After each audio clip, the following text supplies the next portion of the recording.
réception d'un nouveau petit outil numérique, un petit outil électrique qui va rajouter des fonctionnalités supplémentaires à bord du Kiko Mobile, et en particulier concernant la consommation et surtout la production solaire. Alors, il y en a certains qui vont reconnaître, ben oui, en fait, c'est la même chose. C'est mon petit moniteur de batterie, c'est le même. C'est exactement le même. Je l'ai pris en doublon parce que je me suis rendu compte que je pouvais tout simplement hacker, détourner son utilisation, qui à l'origine sert simplement à monitorer une batterie. Je vais pouvoir monitorer la production solaire. Donc je vais vous montrer comment ça marche, c'est toujours pareil à travers le shunt, mais je vais surtout vous expliquer comment je suis arrivé à ce résultat qui me permet donc, à travers un écran, d'avoir la consommation et un second qui sera à côté, de connaître ma production solaire. On installe tout ça et puis je vous en parle un peu plus. Bien, me voilà sous le fourgon, enfin sous le lit, avec mon emplacement électrique. Et le but, ça va être de préparer le terrain pour pouvoir inclure ce moniteur de batterie là, juste à côté de celui-ci. Voilà, dans le petit emplacement que j'ai laissé exprès. Et surtout d'arriver à cette fonctionnalité qui est de relever la production solaire. Alors pour ça, c'est pas très complexe en fait. Ça vient toujours, enfin vous avez le choix entre moniteur seul ou avec les shunts. Et c'est le shunt qui fait la quantification, l'analyse des données électriques. Donc j'ai pris avec un shunt, voilà, là-bas au fond, vous avez le gros shunt qui me sert à la consommation pour l'autre moniteur. Et là, hop, je viens d'installer le deuxième shunt, de manière assez classique, hein, comme c'est marqué sur la notice, pour pouvoir analyser cette fois la production solaire. Et c'est là où le hack doit se faire, c'est qu'en fait, plutôt que de le brancher vers la consommation, on le branche sur le câble négatif de la production solaire. C'est-à-dire que ce câble-là, qui renvoie vers ma batterie là, en réalité, il vient de mon régulateur solaire. Donc l'électricité venant des panneaux rentre ici, puis elle est ressortie ici, adaptée au voltage correct pour ma batterie, et avec l'intensité qui permet de produire de l'énergie. Tout ça, ça repart par là, positif et négatif, et ça va sur ma batterie. Et en le mettant sur le câble négatif, ça me permet donc d'analyser le courant électrique qui transite par ce biais-là, et donc de savoir quelle est la puissance solaire qui est produite. Donc voilà, vous voyez, c'est vraiment pas très complexe. Là, il a juste fallu que je coupe mon câble négatif au milieu, que je raccourcisse un tout petit peu et que j'installe mon shunt. Donc je vais le brancher mon moniteur, je vais devoir faire un repérage et une découpe de mon lambris. Et puis on va voir après tout ça, les branchements un peu plus concrètement à l'arrière. Voilà, c'est plus simple de ce côté. Donc je suis venu à l'arrière, donc mon compartiment électrique.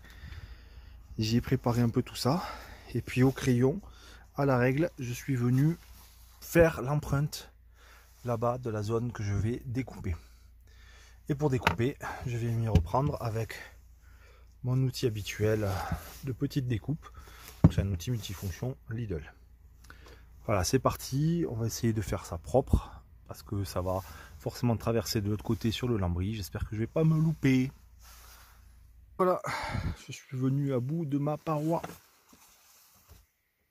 J'ai fait mon petit trou. Alors vous remarquerez que j'ai fait un trou plus large côté USB que côté lambris que l'on voit derrière, puisque ça permet, comme vous le voyez sur le moniteur de gauche, d'avoir une facilité sur les passages des câbles.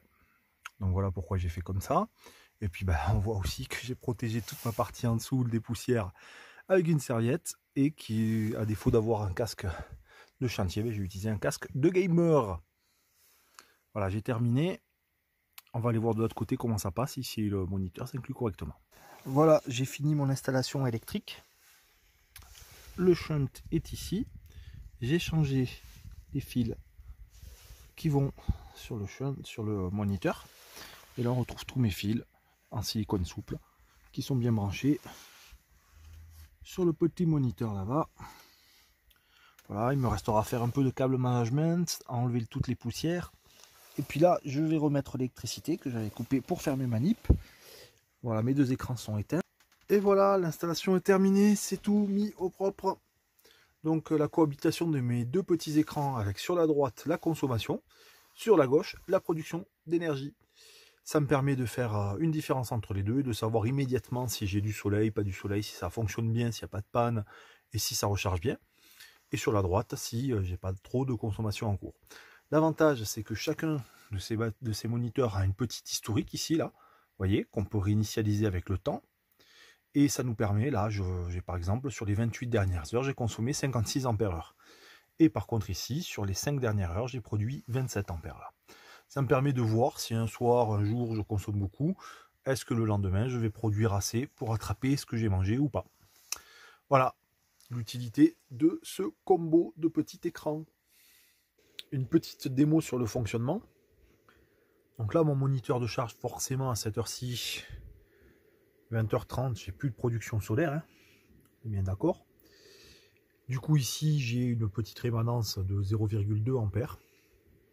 Je vais remettre à zéro les valeurs enregistrées, histoire de pouvoir voir ce que ça donne avec le test que je vais faire là. Et maintenant, je vais vous montrer que ça ne sert pas que pour le solaire, ça sert pour tous les modes de recharge. Booster, chargeur de batterie, etc., etc. La preuve en est, j'ai un chargeur de batterie de voiture que j'ai branché sur le shunt du monitor pour le négatif et sur le positif de distribution à ma batterie. Maintenant, à l'arrière, il est indiqué qu'il produit en 12 volts 3,8 ampères. Vérification, je lance le mode, tac, voilà, il est en mode voiture, et ici, on retrouve mes 3,8 ampères. Donc c'est parfait ce genre d'utilisation, ça me permet de vérifier toutes les charges solaires et les autres, bien entendu.